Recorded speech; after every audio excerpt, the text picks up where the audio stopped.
అందరికీ నమస్కారం అండి. రామలక్ష్మి కథల ఛానల్‌కి స్వాగతం. మా ఛానల్‌ని ఎవరైనా సబ్స్క్రైబ్ చేసుకోకుండా చూస్తున్నట్లయితే దయచేసి మా ఛానల్‌ని సబ్స్క్రైబ్ చేసుకోండి. ఇంకా మీకేమైనా వీడియోలు కావాలంటే తప్పకుండా కామెంట్ బాక్స్‌లో మాకు తెలియజేయండి. వాటిపై మేము వీడియోలు చేస్తాము. ఇక ఆలస్యం లేకుండా ఇవాల్టి కథలోకి వెళ్ళిపోదాం. ఈరోజు మనం చెప్పుకోబోయే కథ పేరు బలవంతపు పెళ్లి తర్వాత నిజమైన ప్రేమ పుడుతుందా. ప్రాణాలు కాపాడిన అర్జున్. భార్య మేఘన ప్రాణాలు కాపాడి అర్జున్ తన ప్రాణాలనే పణంగా పెట్టాడు. కానీ అప్పుడు అతనికి తెలియదు అసలు ప్రమాదం అనేది ఇప్పుడే మొదలైంది అని. మేఘన ఆ ఇంటి వెనకాల గేటు నుంచి రోహిత్తో పారిపోవడానికి ప్రయత్నించి ఇంటి బయటికి వస్తుంది. ఇంటి బయటికి వచ్చిన తర్వాత రోహిత్ కాకుండా ఒక రహస్య వ్యక్తి కూడా అక్కడ ఉంటాడు.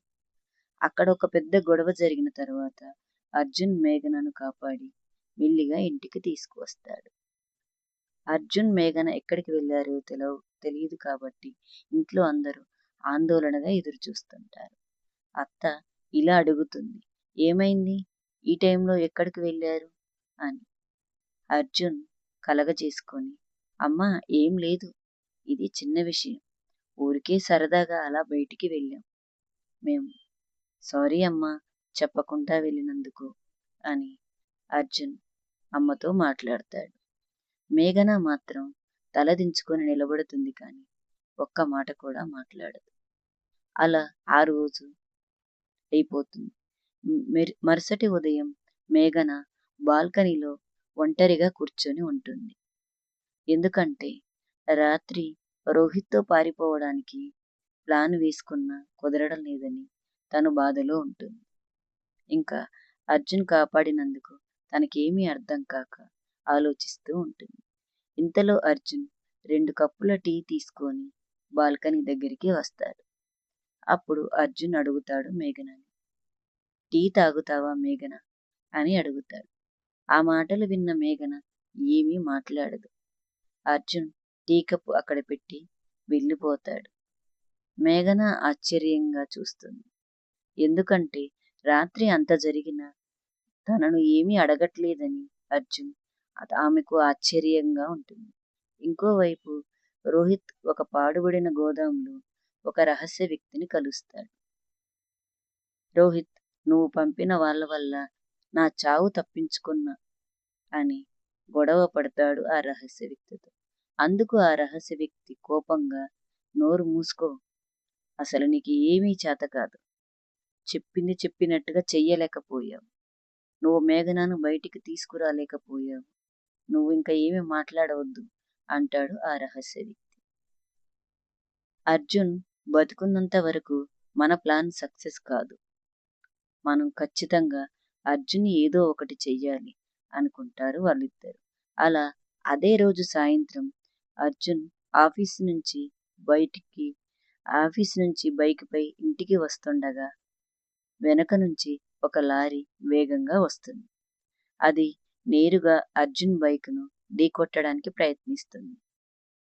అర్జున్ చివరి క్షణంలో ఆ బైక్ని తప్పించి పక్కకు తిప్పేస్తాడు. పెద్ద ప్రమాదం అక్కడ తప్పుతుంది. అదే దృశ్యాన్ని దూరం నుంచి మేఘన చూస్తుంది. ఆమె గుండె ఒక్కసారిగా ఆగినట్టు అవుతుంది.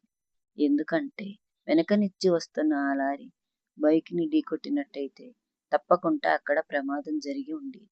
తనకు తెలియకుండానే మేఘన చాలా భయపడిపోతుంది. అర్జున్ అని పరిగెత్తుకుంటూ వస్తుంది మేఘన. మేఘన, ఏమన్నా అయిందా అర్జున్? అర్జున్, నువ్వు ఓకేనా? ఏమన్నా అయిందా చెప్పు అని అడుగుతూ ఉంటుంది. ఆ మాటలకు అర్జున్ నవ్వుతూ, నాకు ఏమీ కాలేదు అని చెబుతాడు అర్జున్. మేఘన మొదటిసారి అర్జున్కు నీళ్లు ఇచ్చి జాగ్రత్తగా ఉండండి అని అంటుంది అర్జున్. అర్జున్ మేఘన అలా మాట్లాడుతుంటే చాలా ఆశ్చర్యపోతాడు. ద్వేషంతో నిండిన మనసులో మొదటిసారి భయం పుట్టింది. ఆ భయం మెల్లిగా ప్రేమగా మారితే ఎంత బాగుంటుందో అని అనుకుంటాడు మనసులో అర్జున్. లారీ బైకును ఢీకొట్టడానికి వచ్చిన దృశ్యాన్ని చూసిన మేఘన అర్జున్ని కోల్పోతానేమోనని భయం 4వ ఎపిసోడ్లో మనకు తెలుస్తుంది. ఈ ఎపిసోడ్ ఇంతటితో ముగుస్తుంది. మేఘన గదిని సర్దుతుండగా అర్జున్ అల్మారాలో ఒక పాత ఫోటో కనిపిస్తుంది. ఆ ఫోటోలో అర్జున్ ఇంకా మేఘన చిన్నప్పటి ఫోటో కలిపి ఉంటుంది. ఆ ఫోటో చూసిన మేఘన చాలా షాక్ అవుతుంది. ఇక్కడ ఈ ఫోటో ఎలా సాధ్యం? తనకేమీ అర్థం కాదు. చిన్నప్పటి ఫోటో అర్జున్తో కలిపి ఉండడం తనని ఆశ్చర్యానికి గురి చేస్తుంది.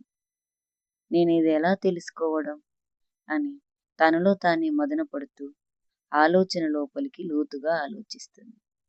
అర్జున్కి నాతో చిన్నప్పటి నుంచే పరిచయం ఉందా? నాకేం అర్థం కావట్లేదే అని తను ఆలోచనలో మునిగిపోతుంది. ఎపిసోడ్ కొనసాగుతుంది. ఈ స్టోరీ మీకు నచ్చినట్లయితే ఖచ్చితంగా లైక్ చేయండి, షేర్ చేయండి. మరిన్ని మంచి వీడియోల కోసం మా ఛానల్ని సబ్స్క్రైబ్ చేసుకోండి. అలాగే కామెంట్ బాక్స్లో కామెంట్ చేయడం మర్చిపోకండి. Thank you so much.